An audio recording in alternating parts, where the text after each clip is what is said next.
इस बार मेरी मजबूरी है।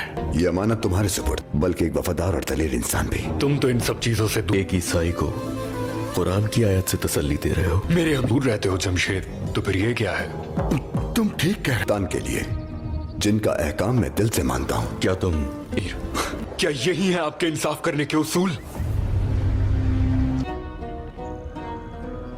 ये सुल्ह जो अपने नफ्स से मुकाबला कर सके। लतीफ, तुम ना सिर्फ एक माहिर तबीब हो।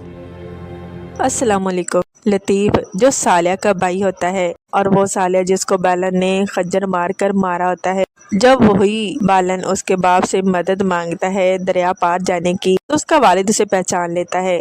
बालन रोने लगता है और उससे माफ़ी मांगने लगता है कि वो सब एक गलत फहमी में हुआ, तो आप मुझे माफ़ कर दें, तभी सालिया का चेहरा मेरे नज़रों से हट पाएगा, वरना मुझे रात को नींद नहीं आती। उसका वालिद उसे माफ़ कर देगा। तभी सालिया का भाई ऊपर से लतीफ़ आ जाता है और वो पीछे से खंजर मारता है बालन को और कहता है कि ये रहा मेरे भाई का बदला, और बालन को पानी में धक्का दे देता है। उसका बाप बेटे से कहता है कि ये तुमने क्या कर दिया।